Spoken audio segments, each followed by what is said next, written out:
কি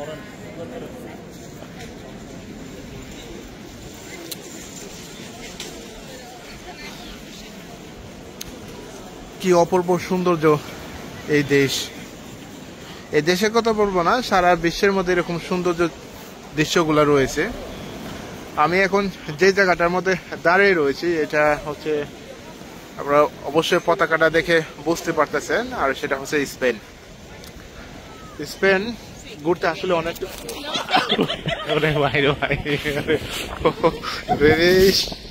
ডরে গেছে, কুত্তা দিহালা হাতির মতো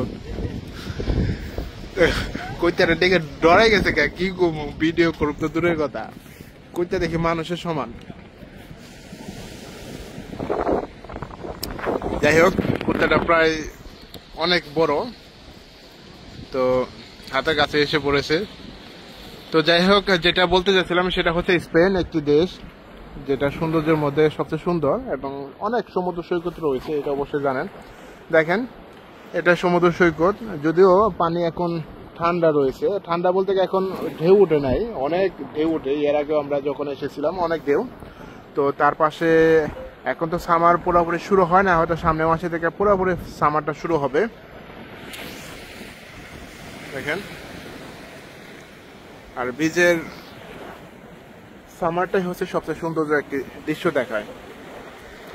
যাই হোক, আমি আরো সামনের দিকে যাচ্ছি এবং আপনাদেরকে একটু ঘুরে ঘুরে দেখাবো। অনেকে এখানে বসে রয়েছে বা রোদ সানশাইন, যেটাকে রোদের তাপ নিতেছে। যাচ্ছি, দেখেন, এটা হচ্ছে আমাদের পিছনের ব্যাকগ্রাউন্ড। যদিও অক্লান্ত পরিশ্রম চলতেছে এবং স্ট্রাগলিং করতেছি, সেটা দেখে অবশ্যই বুঝতেছেন, কারণ চেহারাতে অনেক কিছু বোঝা যায়। যাই হোক, আমি এখন স্পেনে রয়েছি এবং স্পেনের সম্পর্কে অবশ্যই আপনাদেরকে তথ্য দিব, যেটা জানি ওইটাই দিব, কারণ বাস্তব অভিজ্ঞতাগুলো আসলে সবসময় শেয়ার করার জন্য চেষ্টা চালিয়ে যায়। আর এটা হচ্ছে ভ্যালেন্সিয়ার শহরের মধ্যে পড়েছে, অর্থাৎ ডিস্ট্রিক্টের মধ্যে পড়েছে, অনেক দূরে, মাদ্রিদ বা বার্সেলোনা থেকে অনেক দূরে। কি বলবো, বাস্তব জীবনটা যেহেতু ফেস করতেছি ওইটাই বলতেছি। রোমানিয়া থেকে শেষ পর্যন্ত এই শহরে বা এই দেশে আসলাম একটা মাত্র উদ্দেশ্য, সেটা হচ্ছে কাঠের, এই কাঠের ঝামেলাটা যাতে না থাকে, এই ধরনের পরিস্থিতি নেই। হতে পারে এখানে 2 থেকে 3টা বছর আবার সংগ্রাম করতে হবে শুরু থেকে, কিছু করা নাই। এখন ইউরো কারেন্সিতে একটি দেশের মধ্যে পড়েছি। অনেক দিনের স্বপ্ন ছিল একটা ইউরো কারেন্সিতে বা ইউরো কারেন্সি যেখানে সবসময় লেনদেন হয়, ওই সব দেশেই একটা স্থায়ী হওয়ার একটা চিন্তা ভাবনা ছিল। যদিও চিন্তা ভাবনা ছিল যে ইটালি বা ফ্রান্স অন্য কোনো দেশে চলে যাব, কিন্তু চিন্তা ভাবনা করলাম পরে এখানে দেখা যাচ্ছে যে সরকার যেহেতু অল্প সময়ের মধ্যে একটা ডিক্লার দিয়েছে, এটা অবশ্যই আপনারা জানেন, খালি আপনারা জানেন না, প্রায় অনেক লোকই জানেন যারা প্রবাসী হিসাবে ইউরোপে আছে বা ইউরোপে ছাড়া অন্যান্য মিডল ইস্ট কান্ট্রিতে আছে বা এশিয়াতে আছে, অনেকেই জানে যে লিগ্যালিটি হওয়ার জন্য 2 বছর সুযোগ দিয়েছে। এমপাদ্রোম্যান একটা প্রোগ্রাম রয়েছে, এই প্রোগ্রাম হচ্ছে রেজিস্ট্রেশন আন্ডারের মাধ্যমে এখানে সবকিছু করা হয়। যাই হোক, এখন রোমানিয়া থেকে এখানে আছি প্রায় 1 সপ্তাহ হয়েছে, এবং আস্তে আস্তে অবশ্যই অনেক কিছুই আপডেট দেব। এখন যেহেতু সবকিছুই অজানা রয়েছে এবং অজানা থেকে জেনেই আপনাদেরকে তথ্য দেব। আমি এখন যে জায়গাটা রয়েছি সেটা হচ্ছে তোরেবিকা, যেটা ভ্যালেন্সিয়া থেকে প্রায় 24 কিলোমিটার দূরে বা 30 কিলোমিটার দূরে আলিকান থেকে। তো অনেক বড় একটা শহর, আসলে আপনি যদি ম্যাপে সার্চ দেন তখনই দেখতে পারবেন যে কত বড় এই বিচটা রয়েছে। এখনো লোকজন আনাগোনা নাই, তো জেনেছি এবং ইউটিউবে এবং হচ্ছে যে বিভিন্ন চ্যানেলও দেখেছি এই জায়গাটা সবচেয়ে ফেমাস একটি এরিয়া।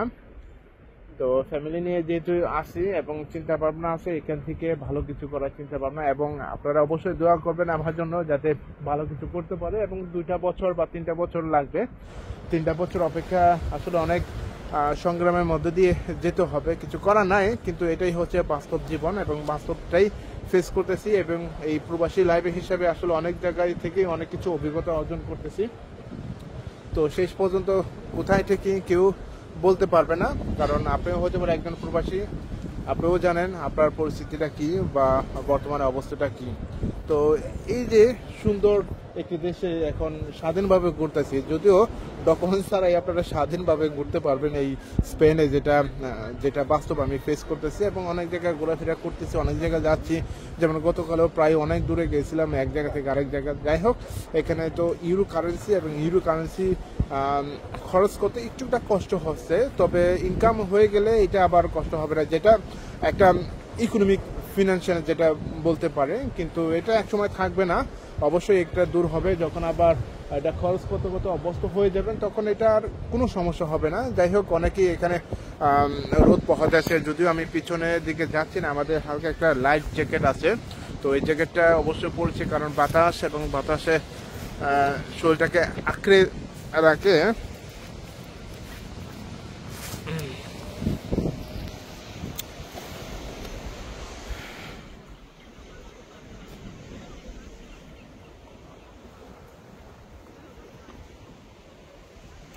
তো অনেক ইতিহাস আছে রোমানিয়া থেকে এখানে আসার কারণে, আসলে সব ইতিহাসগুলো আসলে স্টেপ বাই স্টেপ বলার জন্য চেষ্টা চালিয়ে যাব, কিন্তু এখন পর্যন্ত একটু স্থির হয় নাই। আজ 2025 এবং মার্চ মাসে 19 তারিখ। এই যে আজকে সকালেও বের হয়ে দেখলাম স্পেনে আজকে পাবলিক হলিডে, সব দোকানপাট বন্ধ। তো এই যে পাবলিক হলিডে এই শহরে খালি পাবলিক হলিডে যেটা দেখলাম, আমি গুগলে সার্চে দেখি খালি এই ভ্যালেন্সিয়া সিটির মধ্যেই এই পাবলিক হলিডে রয়েছে, এবং অন্যান্য জায়গা পাবলিক হলিডে লেখা নাই। কিন্তু তাই ভাবলাম হয়তো এখানকার জন্যই খালি পাবলিক হলিডে রয়েছে এই শহরের জন্য। আসলে শহরগুলো অনেক বড়, আর স্পেন জানেন ইউরোপের মধ্যে প্রায় অনেক বড় একটি দেশ, এবং আয়তনের দিক দিয়ে অনেক বড়। আপনার ইটালি পরে ফ্রান্স, ইটালি পরে এগুলি স্থান পাবেন। প্রথমত রাশিয়া রয়েছে, অনেক বড়, যেটা কি বলবো। আর এখানে ওভার ইমিগ্রেন্ট রয়েছে, যেটা বাস্তবে ফেস না করলে অবশ্যই আপনি জানবেন না। এখানে আমরা যে এরিয়াতে রয়েছি, একটা জিনিস সবচেয়ে ভালো পাবেন, সেটা হচ্ছে যে এশিয়ান লুক সবচেয়ে কম পাবেন। এবং আমি যেটা দেখতেছি, এবং প্রায় এক সপ্তাহ প্রায় ঘোরাঘুরি করতেছি, অনেক কিছু দেখতেছি। তো যে কুত্তাটা আমাকে একটু ভয় দেখেছিল, আসলে কুত্তাটা দেখতে আসলে অনেকটা কি বলবো, আমি দেখাই। এই যে দেখেন কুত্তাটা অনেক বড়, আমি ভয় পেয়ে গেছিলাম, কত বড় দেখছেন, বিশাল বড়, বিশাল বড় কুত্তা। তো এই কুত্তাটা আমাকে ভয় পাই দিয়েছিল, কিন্তু যাই হোক তারপরও আছি এখানে। তো এই যে এশিয়ান লোক সবচেয়ে কমের কথা বললাম, কারণ এখানে দেখবেন যে বাংলাদেশি, পাকিস্তানি, ইন্ডিয়ান, নেপাল এইসব সংখ্যা খুবই কম। আমরা হাতে গোনা উঠতে গেলে 20 থেকে 15 থেকে বা 30 জন এরকম বাঙালি পাবেন। নেপাল আছে কিছু, আর হচ্ছে যে পাকিস্তান একটু বেশি আছে, ইন্ডিয়ান আছে। আর ছাড়া এরা খুব কম সংখ্যক, বাঙালি খুবই কম সংখ্যক। একমাত্র এই শহরে থেকে আবার আলিকান একটা শহর আছে, ওই শহরে কিছুটা বাঙালি বেশি পাবেন। এবং ভ্যালেন্সিয়াতে আছে অনেক বাঙালি, অনেক পাকিস্তানি, অনেক নেপালি ওখানে আছে। কিন্তু আমরা তো আসলে ডিস্ট্রিক্ট হিসেবে এখানে যেহেতু আছি, এটাই বললাম। তো এখানে অনেকে আবার মাছ ধরতেছে, দেখেন ওখানে মাছ ধরতেছে।